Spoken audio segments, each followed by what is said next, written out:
La cellule végétale. Bon, on va s'aventurer maintenant chez les plantes. Si on regarde une cellule végétale par rapport à une cellule animale, l'image pourrait paraître bien différente. Et pourtant, il n'y a que quelques structures qui changent, mais ça fait une grosse différence. La première chose qui frappe quand on la regarde, c'est la forme. La cellule végétale a une forme beaucoup plus polyédrique. Et ça, c'est parce qu'elle est entourée d'une paroi rigide. Cette paroi est constituée principalement de cellulose. La cellulose qui est un énorme polysaccharide, qui est fait de centaines voire de milliers d'exemplaires de glucose qui sont attachés ensemble pour former des grandes chaînes. La cellulose, c'est notamment la fibre très abondante dans le coton dont est fait tes vêtements. Cette paroi contient aussi de la pectine, un autre polysaccharide que tu connais sûrement si tu t'es un jour intéressé à la confiture dans ta vie. Bref, cette paroi entoure la cellule et elle est donc extérieure à la membrane plasmique. C'est elle qui permet de donner une structure rigide à la cellule végétale. C'est donc aussi à cause d'elle que les plantes ne savent pas danser, alors que nous, comme on n'a pas de paroi, on sait facilement danser.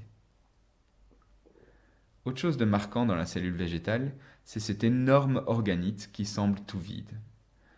Au début, on pensait en effet que c'était un organite vide. C'est pourquoi on l'a appelé vacuole. Vacuole qui vient de vacuum, le vide en anglais ou en latin d'ailleurs. Mais en fait, cette vacuole, c'est un organite de stockage. La cellule y stocke ou traite certains déchets, certaines molécules utiles ou parfois certaines molécules dangereuses. Mais surtout, elle y stocke de l'eau. Et cette grande quantité d'eau stockée dans la vacuole sert à maintenir la pression forte de la cellule contre la paroi. Et c'est ce qu'on appelle l'état de turgescence de la cellule. Cette turgescence donne la rigidité à toutes ces cellules végétales qui sinon seraient souples et molles.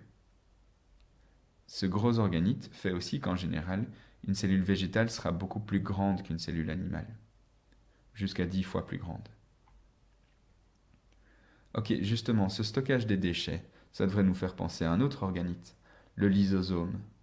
La vacuole joue chez les plantes le rôle que jouait le lysosome dans les cellules animales. Et en fait, il n'y a pas de lysosome chez les plantes, vu que ce rôle est repris par les vacuoles. Une autre chose qu'on ne trouvera pas chez les cellules végétales, c'est le centrosome. Vous vous souvenez, les petits churros. Ben, même s'il y a aussi des microtubules qui font bouger les organites dans la cellule végétale, on ne voit pas de centrosome qui orchestre ça. Et alors, on va clôturer la cellule végétale avec un des organites les plus beaux et les plus complexes, le chloroplaste. Alors, ce nom devrait te faire penser à chlorophylle, le pigment vert dans les plantes qui permet de capter l'énergie solaire nécessaire pour la photosynthèse. Et en effet, c'est dans cet organite que ça se passe.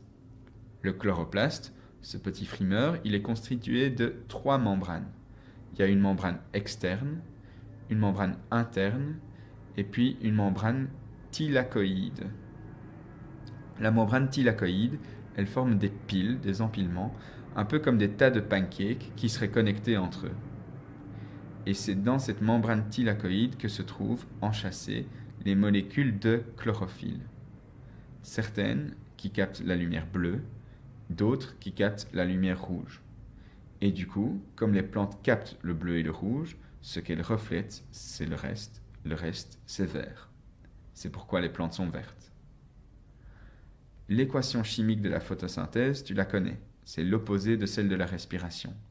On a donc ici 6CO2 plus 6H2O plus de l'énergie solaire, cette fois, qui permet de fabriquer du glucose, C6H12O6, et qui a comme coproduit le dioxygène. On a 6O2 également.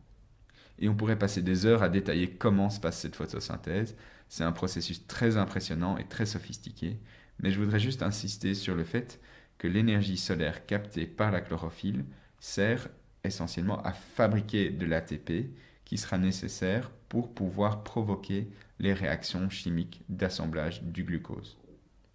Donc pour récapituler, chez les plantes, on a une paroi qui entoure la cellule, on a des chloroplastes, on a une grande vacuole, mais on n'a pas de lysosome ni de centrosome.